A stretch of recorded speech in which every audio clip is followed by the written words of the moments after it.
akan membahas posisi-posisi yang ada di sepak bola, dan mungkin kalian semua belum tahu apa sih posisi ini dan kenapa sih kok ada posisi ini gitu guys. Yeah. Oke. Lebih ke role dari posisi ini ya. Yes. iya. Perannya ya. Yes. Oke, dimulai dari Jerry dulu ya. Oh, dimulai dari saya. Dan emang saya memulainya, maka dari situ saya akan membahas salah satu dari sekian banyak ya kan. Nah, salah satunya itu adalah box to box midfielder. Ini kan sebagai pecinta Liga Inggris biasanya paling sering nih dibahas nih tentang box to box midfielder. Iya. Pemain tengah dari kotak ke kotak. Iya kan box to box. Nah, Kenapa posisi ya pede gitu ya? posisi dia itu selain jago bertahan ya, merebut bola, dia juga harus cepat untuk membagikan bola dalam menyusun serangan. Iya. Jadi habis merebut bola, langsung dipassing untuk serangan balik gitu. Mungkin mau menambahkan? Ya. Saya hanya mau menambahkan kalau box to box midfielder sendiri ini biasanya midfielder yang memiliki stamina yang kuat karena dia harus maju mundur juga ya. Dan juga dia sering melakukan tendangan spekulasi di luar kotak penalti ya kadang karena dia arrives late to opposition arena. Seperti itu kira-kira bahasanya dari saya ya. Sok keren dikit ya. Nah, itu. Kita Box to jaksel box campur-campur. ya. Iya, dan di box to box midfielder ini maju mundurnya tidak sekedar maju mundur Maju mundur. cantik. Yes! Gue jujur ya, gue baru mau ngomong gitu. Dia emang harus juga punya visi permainan yang tinggi gitu. Oke. Kalau visinya rendah, Maka tidak jadi box to box. jadinya Midfielder saja. Midfielder saja. Oke, lanjut untuk Bung Irfan. oke, buat gua ya, gua pribadi ini sangat suka dengan posisi ini adalah Ramduter ya. Meski pada posisi. Apa itu Ramduter? Ramduter ini bukan RAM di komputer ya, tapi ini adalah posisi yang diciptakan sendiri oleh Thomas Muller nih guys. Oh iya. Gitu, Kenapa bisa begitu, Bro? Jadi waktu itu Thomas Muller ini ditanya sama salah satu komentator lah, wawancara gitu. Spraken pertarax Oh iya. Bahasa Jerman ya. Islich bist ya. Habis itu dia jawab, is libris Ramduter gitu. Jadi ditanya tuh, kalau bisa dibilang tuh posisi kamu tuh main di posisi apa sih gitu. Ya. Role-nya. Nah, Muller nih menjawab, ya bisa dibilang gua adalah Ramduter, atau misalnya kalau diartikan itu sebagai penjelajah atau yang pengantar ruang lah. Dia Gitu. bisa menemukan ruang yang orang lain sebenarnya nggak lihat. Yes! Yes! Itu bahasa saya dengar dari akun sebelah. Iya itu ya. Oke. Ya, oke. Jadi kenapa bisa diciptakan seperti itu, karena memang pemain Ramduter ini sebenarnya sejauh ini mungkin Thomas Muller doang Thomas ya. Muller ya. Iya, iya. Thomas Muller. Oke, baik. Gitu Penjelasan ya. yang sangat baik. Terima kasih ya, Mr. Ramduter. Profesor. Kita akan lanjut. Kalau dari saya, posisi yang menurut saya ini memang ada di era modern dipopulerkan ya. Mungkin dulu ada yang bisa gini, tapi dianggap absurd kalau zaman dulu, yaitu sweeper keeper. Sapu bersih, sapu terus, menyapu semuanya ya. Jadi dia tugasnya ini adalah dia nggak hanya bisa meng-save bola tentunya dari tendangan-tendangan keras musuh, tapi dia juga bisa melakukan build up play dari belakang. Kemudian dia posisinya tuh agak maju dikit di depan garis, jadi dia tuh sebenarnya kayak ada back tambahan gitu lah kalau di suatu tim. Gunanya tuh apa sih? Bang Gerald? Nah, gunanya sendiri adalah lu ini jadi bisa main build up play-nya lebih enak di belakang karena kan otomatis back lu jadi nambah nih. Iya. Yang bisa main passing ibarat let's say tadinya back 2 orang contoh center iya. back. Sekarang jadi ada 3 tambah tuh kiper sweeper yang bisa passing dan juga jadi lebih lebih high resistance dari pressing. Karena kan kalau di pressing backnya masih bisa ngoper kipernya bisa build up play lagi dari belakang, ngoper lagi nanti ke siapa. Jadi ini membutuhkan ketenangan dan juga kecerdasan serta passing yang oke. Iya. Seperti itu kira-kira guys. Contoh kiper yang seperti ini dulu yang mempopulerkannya sebenarnya adalah Manuel Neuer ya, tembok sang tembok ya. Jerman ya. Iya, lagi-lagi bis alles Neuer ya. Itu dulu. Makin jauh bahasa Jerman ya. Itu kalau di korannya dulu gitu. Penting ada Itu Alex. Iya, dulu kalau di koran headline-nya gitu. Maksudnya adalah dialah kiper terhebat gitu. Iya, iya. dia. Oke. Kemudian ada juga Ederson dan Alisson kalau di era Iya. sekarang ya. Yang udah terbarunya ya. Yes. Kita lanjut. Nah, sebenarnya sweeper ini ada juga yang pakai jas gitu ya. Wah, anjing. Sweeper Transjakarta Transjakarta gitu. Ada Next. juga yang sering saya pakai kalau kedinginan. Oh, Sweeter. sweeter. Twitter, Dan, belum? dan juga kita beranjak dari sweeper jangan mencuri. Oh iya, Tebak-tebakan. Tebak-tebakan apa? Kok tiba- Tadi kan gue ada sweeper Transjakarta. Gua ada sweater. Gua ada sweeper jangan mencuri itu. Tebak-tebakan pertanyaan dulu baru jawab. Enggak, ini gua mau lanjut aja, nggak usah dipaksa. Itu ini kok kenapa jadi gue harus mengikuti alur sih? Yang penting kita punya satu-satu, Bang. Ya udah Ah. ya. Oke deh lanjut posisi Kita apa lagi nih? lanjut dalam bahasa Italia. Uno tres quartista. Magnifico! Mamma mia lazzato, schieri cioccolatos. Cappuccino buatanmu numero uno. Langsung, Jer. Oke. Anjing dari Jadi Langsung, ini Jer. adalah posisi seperti gelandang serang. Bukan seperti, dia gelandang serang, posisinya langsung di belakang dari striker, nomor 10 legend ya di dalam setiap permainan, khususnya di Liga Italia. Karena dia selain harus punya Klasik nomor 10 kali maksud lo. iya, klasik nomor 10. Selain punya visi untuk menyerang, punya passing yang bagus, dia juga punya naluri gol yang tinggi juga. Karena ketika striker buntu dia bisa melepaskan tendangan atau kemampuan dribbling bola yang bagus untuk mengecoh lawan. Contoh pemain ini adalah Francesco Totti, Alessandro Del Piero. Yes, bagus sekali contohnya ya. Dia trequartista nih sama dengan IMF nggak sih? Iya benar. Tapi memang di sini dia itu bisa drifting wide juga untuk kirim umpan. Dia juga bisa let arrive at opposition area. Jadi misalkan striker udah nahan bola, mungkin ada striker yang visinya bagus. Kadang mereka masuk tuh ke dalam buat cetak gol juga. Intinya bedanya gitu sih. Bagaimana Bung Irfan? Bung Irfan Adakah bagaimana? tambahan? Kuping senang? Bagaimana? Kuping senang. Irfan? Oh, itu. Saking sampahnya sampai dia tidak ngeh. Silakan Bung Irfan. Oke, yang next posisinya itu adalah false nine ya. False nine. False nine. Salinan salah. Berarti nilainya berapa? Satu. Satu ya bener. Sembilan salah. Satu. Dan ini posisi yang sebenarnya dia striker tapi bukan gitu. Oh, Jadi striker. pas Tapi dia bukan ya? Striker? Lah bukan. Siapa lu? Gitu. Sebenarnya sih kayak gitu ya. Itu siapa? Jadi itu definisinya false nine. Dan yang Anjir, yang striker. sering sekali menjadi false nine itu adalah Messi. Habis itu ada Cesc Fabregas yang Benar. ketika di Barcelona ya. Iya. Jadi ketika itu lawan juga lu strikernya. Tapi kayaknya bukan deh. Bukan. Tiba-tiba tapi golin. Itu. Ya. False nine. Oke, bagus sekali ya. Siapa sekarang saya ya? Terima kasih. Oke, sama-sama.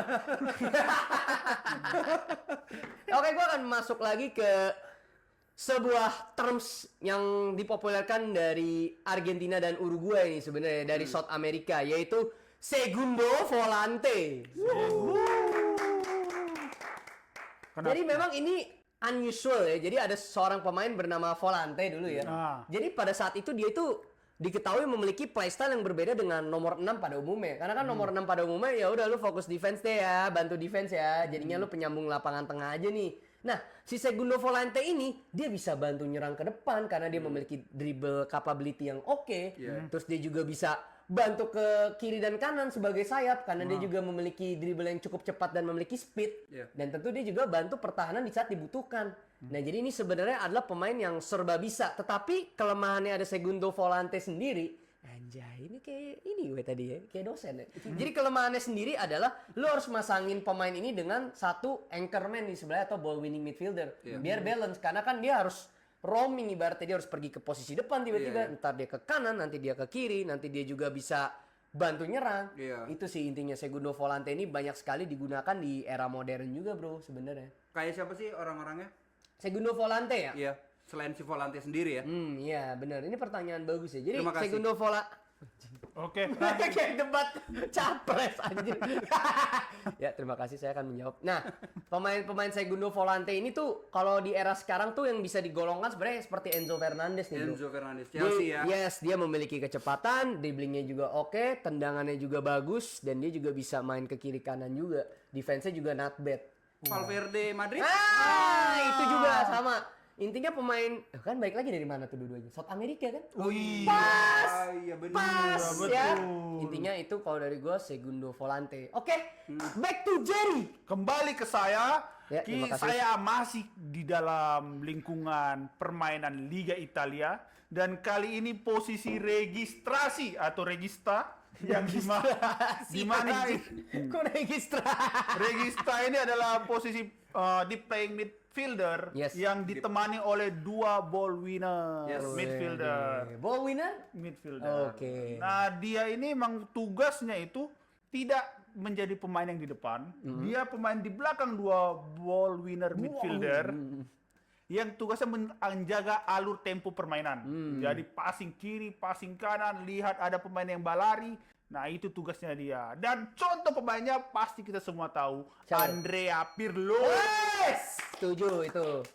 Ini Tapi memang secara defense bener kata lu ya kan harus ditemenin sama ball winning karena defense si Regista nggak terlalu bagus. nggak ya. terlalu bagus. Dia itu lebih ke Alur serangannya Iya. ya bagus ya. Jaga tempo, visi permainan yang tinggi. Iya, dia jadi tahu kayaknya kali ini gue nyerang dari sini nih ngoperin lu. Gue iya. harus nanti ke sini, dia nanti akan ngoper ke sini. Kira kayak gitu ya. Iya. Seperti sutradara ya. Seperti Cut, sutradara. action gitu ya.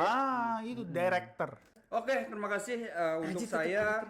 Itu ada namanya libero. Libero ya. Iya. Linya harus ada 2 kali di Iya, depan ya. bukan lili pali tapi libero. Libero ya. Libero. Harus ada tenet. Karena Italia. Tapi libero kayak orang ini yang cegukan aja. Libero aja. Gue kayak nggak punya ilmu banget aja di sepak bola kalau gitu ya. Oke. Jadi libero ini posisi yang sangat populer di eranya mungkin kakek-kakek kalian dulu ya. Iya. Di mana Perjuangan ya. era-era perjuangan. Di mana posisi ini tuh seringkali dikaitkan dengan Franz Beckenbauer. Wow, sang kaisar ya. Iya, Der Kaiser itu ya, sama ada Franco Baresi, nah, kayak gitulah libero. Jadi sebenarnya libero itu untuk sekarang ini sudah nggak ada ya bisa dibilang Punah, ya, sudah bener. udah punah. Jadi dulu tuh belum ada offside, Yes. Offset trap. offside trap, gitu. Jadi sekarang udah nggak dipakai lah. Tapi Yes. dulu tuh dipakai banget dong pastinya. Pasti, karena kan dia iya kalau nggak dulu Beckenbauer nggak menang Golden Ball ya. Iya. Ya karena memang kalau di era sekarang kalau dia stay di belakang temennya lagi pada depan ya nggak jadi offside trap Iya, ball gagal. betul. Iya, jadinya memang sebenarnya pecahannya menjadi ball playing defender sebenarnya. Iya. Oke, sekarang kalau saya masih di pemain tengah nih, brother gue sekarang. Karena sebenarnya memang kalau di pemain tengah ini banyak terjadi revolusi khususnya di defensive midfielder menurut gue. Karena kan seiring waktu berjalan, taktik berubah. Jadi itu sebenarnya kayak gali lubang tutup lu. Bukan itu sih, itu terus yang salah. Lebih Itu ke Galileo Galilei mungkin. itu pemenang Nobel. Tapi lebih ke ini sih, kayak dia tuh di era ini kayaknya kelemahannya gini deh. Dibuatlah posisi seperti itu gitu. Jadi menanggulangi permainan atau kesalahan atau mistakes yang bisa dieksploitasi. Wah, berat bahasanya ya. Ya, intinya seperti itu ya. Bahasa simpelnya adalah ikutin tren zaman. Itu kalau bahasa Gen Z. iya. Ya, ikutin Keren tren zaman. Betul. Jadi kalau di sini gua ada Carilero. Carilero. Galileo Galilei tadi ya udah disebutin sama dia Carilero. menang Nobel dulu. Jadi dia bahasanya tuh shuttler sebenarnya dalam bahasa Portugis kalau nggak salah atau bahasa South America ya, nanti correct me if I'm wrong ya. Tangsel, Jaksel. Nah jadi dia tuh shuttler itu maksudnya seperti kok. Kalau kalian tahu kok ya buat main bulu tangkis Badminton, kan itu bisa ke kiri, bisa ke kanan. Nah maksudnya Carilero sendiri adalah berarti pemain yang bisa bergerak ke kiri dan ke kanan nih. Jadi dia posisi base di tengah. Tapi dia itu kayak bisa bantu di kiri, bantu di kanan. Gunanya apa? Supaya fullback dan wingbacknya itu bisa bantu nyerang ke atas dengan lebih tenang, hati tenang gitu loh. Karena dia mengcover di belakang nih.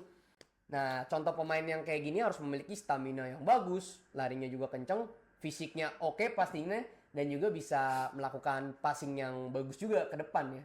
Contohnya adalah Moises Caicedo kalau pemain di era modern sekarang ini ya. Gitu sih, sebenarnya milik box to box, tapi bedanya dia nggak terlalu maju aja gitu, nggak boleh terlalu maju ke depan. Fokusnya adalah cover Tengah kiri ya. kanan nih. Iya, dia kayak ibarat kayak main catur jadi benteng, dia gini-gini doang, tapi bentengnya nggak boleh maju ke depan. Iya. Gini Kanan aja. kiri doang. Terakhir gua adalah posisi yang sudah menjadi modern. Kalau tadi sebelumnya Bang Irfan ngebahas tentang libero, nah gue ngebahas tentang overlapping center back. Apa ini baru nih. Ini Overlapping baru, center back. ini emang lagi digunakan di sepak bola modern. Jadi posisi dia itu emang tugas utama sebagai center back, ya pertahanan. Tapi ketika dalam posisi menyerang, dia ikut membantu di dalam. Gitu, dia bisa menjadi pengisi ketika full back kanan atau back kanan itu masuk ke tengah. Dalam formasinya juga disebut inverted fullback. Nah, dia mengisi kekosongan gitu. Kayaknya ini sudah digunakan di makin timnas parah. Indonesia ya.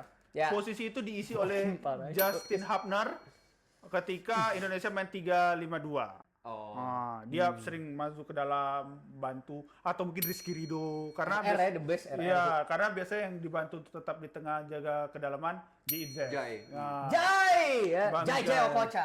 Oh, berarti inverted fullback sama apa tadi tuh? overlapping Beda ya? Apa sama? Beda. Kalau overlapping center back tuh dia ketika menyerang dia ngisi kekosongan yang ditinggalkan inverted fullback. Nah, inverted fullback lagi, ini sekalian aja deh karena gue udah bawa istilah Sampai lain. depan nih, oh Iya, nah itu tuh dia back sayap yang ketika dalam posisi menyerang juga dia menambah jumlah pemain di tengah. Jadi menumpuk tuh bisa jadi bukan lagi 5 jadi 7. Nah, pemain-pemain seperti ini yang kayak kita sering lihat tuh contoh-contohnya misalnya kemarin pas Indonesia melawan Lebanon itu Kevin Verdong mengisi kekosongan itu jadi pemain tengah. Kalau misalnya pemain-pemain yang modern dunia Calafiori tuh ya. kayak Calafiori atau mungkin Philip Lam atau Cancelo kan? Cancelo gila. Cancelo. Nah, seperti itulah. Ya, itulah posisi-posisi dan apa peran-peran yang ada di sepak bola yang mungkin Anda baru tahu ya. Ya. Itu dia. Jadi di tempat kita selain kita tertawa bersama, kita juga Memberikan informasi Yes, yang bersat. penting buat saudara. yes. Mungkin ada lagi formasi yang belum kita tahu, boleh tulis di kolom komentar dan sampai jumpa lagi di waktu bagian bola edisi selanjutnya. Peace.